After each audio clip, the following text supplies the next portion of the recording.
Jangan ketuanya terus.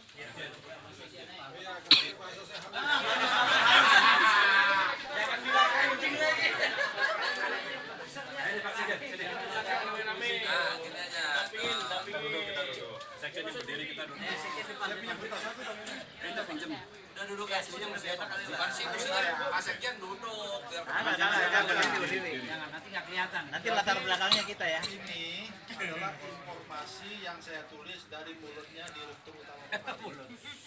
Nah, jadi saya tulis pertama, kita tanya bisnis plan Merpati itu kapan sih jadinya? Katanya tanggal 2 Desember 2013. Terus ada garisan dari pemerintah katanya. Pemerintah, nggak tahu siapa nih pemerintah yang dimaksud, minta Merpati lakukan KSO, spin off, divestasi aset, pembentukan anak perusahaan, debt to equity. Akibat dari garisan pemerintah ini akan ada butuh dana transisi sebesar 150 miliar. Dari mana uang itu? Ternyata hasil jual yang disebut spin off tadi. Jual MMF dan MTC, dapatlah uang 150 miliar. Untuk apa aja uang 150 miliar hasil penjualan itu? Untuk insurans, pegawai, fuel, irregularities, others, dan lain. Informasinya dana transisi ini sudah disetujui dengan syarat programnya disesuaikan. Kita kejar lagi, apa maksud yang disesuaikan itu? Yang intinya adalah bisnis plan harus dievaluasi lagi. Jadi bisnis plan sudah jadi tanggal 2 Desember, harus dibuat bisnis plan baru yang mengakomodir ada kebutuhan dana 150 miliar yang akan dicairkan segera. Bisnis plan ini katanya sudah selesai tanggal 26 Februari. 2 hari yang lalu selesailah bisnis plan ini dengan akomodir garisan dari pemerintah tadi, ada cerita KSO, spin off, investasi aset.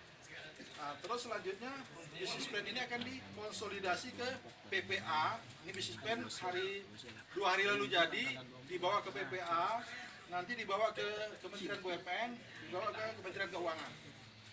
Yang intinya kalau dari Kementerian Keuangan ini oke dengan bisnis plan ini, maka dana transisi itu langsung cair. Cuman masalahnya dari Kementerian Keuangan ini akan mengevaluasi dengan serius apakah dengan 150 miliar dana transisi ini bisnis plan ini bisa dilaksanakan. Itu permasalahannya. Nah, terus kalau dana ini sudah oke, akan disalurkan melalui PT PPA. Targetnya itu adalah 6 minggu dari tanggal 3 Maret dana itu harus terkucurkan. Artinya tanggal 21 April 2014. Nah, selanjutnya saya tanya lagi, apakah dengan dana 150 miliar ini bisnis plan bisa jalan? Jawabannya enggak. Ternyata di samping dana 150 miliar itu hanya untuk sebagai transisi untuk kita bisa hidup sementara. Untuk jalankan bisnis plan butuh dana 1,7 triliun. Nah, terus dana itu dari mana? 1,7 triliun. Katanya ada dari 3 sumber, kata Pak Dirut tadi. Dari mitra KSO, dari investor, dan dari pemerintah. Pertanyaan kita, kenapa mesti ke pemerintah lagi? Dari awal kan pemerintah menolak untuk membantu Merpati. Dia nggak bisa jawab. Oh, tetap kita minta pemerintah karena ini BUMN. Kenapa nggak minta sekaligus semua? Kenapa mesti minta ke mitra KSU juga atau ke investor? Nah, selanjutnya kita tanya lagi, oke lah, kalau memang butuh dana 1,7 triliun untuk menjalankan misi plan ini, kira-kira injeksi dana pertama kali masuk bulan berapa, nilainya berapa? Nah, di sini dia sebutkan mitra KSO akan menginjeksi dana pertama sebesar 500 miliar pada tanggal 1 Juni 2014. Pertanyaan saya selanjutnya, apakah sudah ada kerjasama dengan mitra KSO senilai itu? Tunjukkan dong, karena Juni itu tinggal berapa bulan lagi. Menurut saya semua yang dia sampaikan ini nggak masuk akal. Yang saya khawatirkan, yang kami khawatirkan adalah dana 150 miliar yang dipaksakan keluar sebagai dana transisi yang merupakan dana dari penjualan aset itu akan habis percuma, hangus. Sementara dana yang diharapkan dari investor belum cair. Bagaimana nasib Merpati kelanjutannya? Ini nggak bisa dijawab sama manajemen. Artinya Anda menggantungkan dengan sesuatu yang nggak pasti. Sementara 150 miliar ini memang bisa pemerintah keluarkan sekarang karena ada aset Merpati yang dijual. Nah, selanjutnya dana ini dimanfaatkan. Sementara dana mitra KSU yang dijanjikan nggak cair, dana ini kan habis. Pertama untuk insuran, kedua untuk pegawai katanya. Nah, yang ketiga untuk fuel. Yang keempat untuk irregularities, untuk yang refund itu. Jadi uang ini uang hangus. Sementara Merpati nasibnya nggak pasti. Nah inilah hasil rapat tadi. Nah, kesimpulan kita dari rapat ini, nah di sini saya sampaikan juga ada kendala yang saya bilang. Bagaimana ada kendala nggak dengan proses ini? Pak Daulat Musa sebagai Direktur Keuangan setuju dengan pendapat saya. Ada kendala memang di sini di DJKN, Direktorat Jenderal Kekayaan Negara, yang akan mengevaluasi BISIPEN ini. Saya ingatkan zamannya Pak Rudi Spur, saat itu dia mau ambil dana 200 miliar PMN, itu pun dipertanyakan apakah cukup dana 200 miliar untuk Merpati sustain.